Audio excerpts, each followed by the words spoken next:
What does it mean in physics. तो देखिए, कई बार हमने ये इक्वेशन देखी होगी, ये बेसिक रूल्स है फिजिक्स के, तो बेसिक की बात करेंगे हम इसमें। 4 पाई एप्सिलॉन नॉट, ठीक है। तो इसमें बात हो रही है 4 पाई एप्सिलॉन नॉट, आखिर ये चीज़ है क्या, इससे हम क्या समझते हैं। क्या ये हमारे लिए सिर्फ एक इक्वेशन है कि 4 पाई, ज़्यादातर क्योंकि जब हम बच्चे +1 में फिज़िक्स लेते हैं, या वैसे तो ये अब 9 10 से भी फिज़िक्स जो है स्टार्ट है, लेकिन जो बेसिक जो स्टार्ट होती है असली फिज़िक्स की, वो +1 से स्टार्ट हो जाती है। तो सबसे पहले देखने को हमें कुछ इस तरह की इक्वेशनें मिलती है, 4 पाई एप्सिलॉन नॉट। तो ये इक्वेशनें जो है बच्चों ने देखी नहीं होती इससे पहले, जो 4 पाई जो है 10 तक पढ़ लेते हो, एप्सिलॉन नॉट वगैरह जो है बहुत ही कम देखने को मिलती है, ठीक है। तो इसमें हम समझने की कोशिश करेंगे कि 4 पाई एप्सिलॉन नॉट का मतलब क्या है। तो सबसे पहले हम 4 पाई को समझने की कोशिश करते हैं, ठीक है। तो इसको तो लगभग सभी बच्चे जानते ही है 4 पाई का क्या मतलब होता है, क्योंकि 10 तक हम जो है इससे रिलेटेड काफ़ी कुछ पढ़ चुके होते हैं, ठीक है। तो देखिए क्या है, इन अ 3 dimensional world it related with spherical geometry. तो जैसे देखिए 1D 2D 3D ये तो हमने पढ़ा ही होगा, क्योंकि ये तो छोटी क्लास से ही पढ़ाया जाता है। 1 डाइमेंशनल, 2 डाइमेंशनल, 3 डाइमेंशनल। देखिए जैसे जिस वर्ल्ड में हम रहते हैं, या फिर कुछ गेम्स है जैसे पबजी होगी, BGMI वगैरह, तो ये 3 डाइमेंशनल की 3D की कुछ गेम है और उसके कुछ एग्जाम्पल है। तो वैसे ही 3 डाइमेंशनल वर्ल्ड में रिलेटेड विद स्पेरिकल ज्योमेट्री, तो स्पेरिकल ज्योमेट्री के साथ रिलेटेड करता है ये 4 पाई। जैसे कि एरिया ऑफ सर्कल हमें पता है क्या होता है, 4 pi r square, area of circle is equal to 4 pi r square. तो यहाँ पे भी ये इसी चीज़ से रिलेटेड है, सर्कल से रिलेटेड, ठीक है।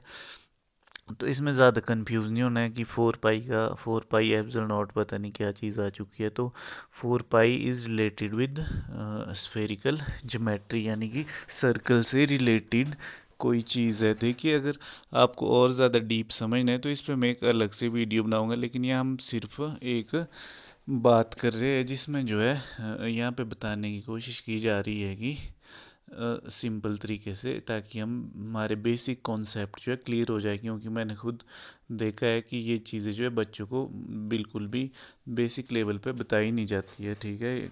और गांव में या ऐसे एरिया में तो बिल्कुल भी नहीं बताई जाती, और बच्चों के यहीं से जो है बेस जो है ख़त्म हो जाता है, और फिज़िक्स पढ़ने का जो इंटरेस्ट होता है वो बिल्कुल ख़त्म हो जाता है।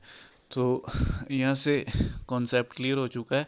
4 pi is related with spherical geometry, या किसी तरह की सर्कल, एक तरह की शेप मान लेते हैं, ठीक है। 4 पाई r स्क्वेयर क्योंकि एरिया ऑफ स्पेयर। तो देखिए यहाँ पे जो है 4 pi related with a spherical geometry से रिलेटेड है, ठीक है। इतनी सी बात तो हमें समझ आ गई। अब बात करते हैं एप्सिलॉन नॉट की, ठीक है। तो कई बच्चे इसको जो है एप्सिलॉन नॉट पढ़ते हैं, नोट ही ऐसा नहीं है, एप्सिलॉन नॉट, ठीक है। तो क्या है epsilon naught, also known as the permittivity of free space और द वैक्यूम परमिटिविटी, ठीक है।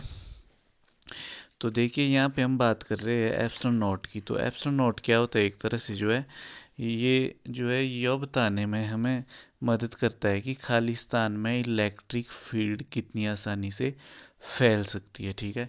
जैसे मान लीजिए सर्कल है कोई, ठीक है। 4 पाई तो में आ गया समझ कि सर्कल है कोई ना कोई, और एप्सिलॉन नॉट से क्या समझ आ रहा है, ये बताने की कोशिश कर रहा है कि किसी खाली स्थान में, यानी कि सर्कल में इलेक्ट्रिक फील्ड जो है कितनी आसानी से फैल सकती है। ठीक है, electric field expand in a circle by how much easily. तो सरल भाषा में इसको और ज़्यादा समझने की कोशिश करते हैं।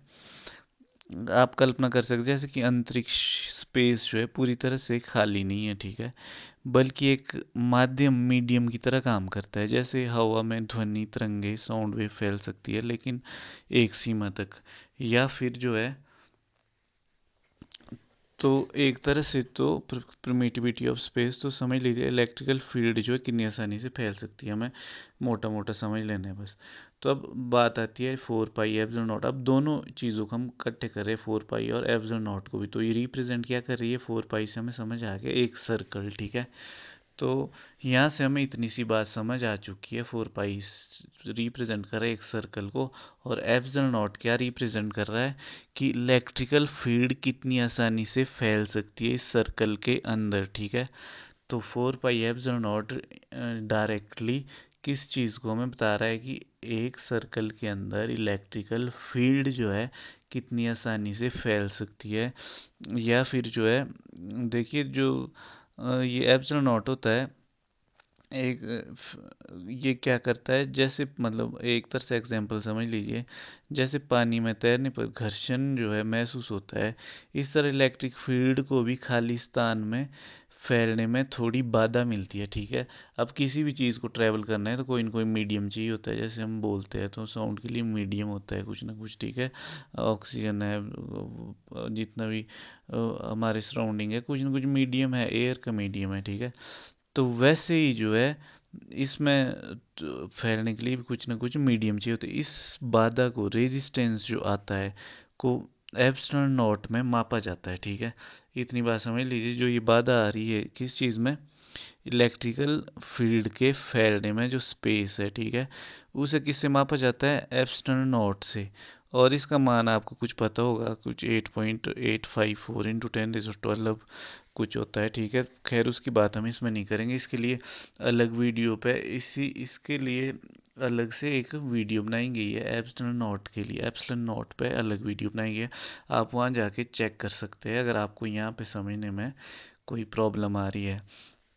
तो मोटा मोटा हम समझ चुके हैं in a circle electrical field movement, ठीक है। एक तरह से 4 पाई एप्सिलॉन नॉट ये रिप्रेजेंट कर रहा है।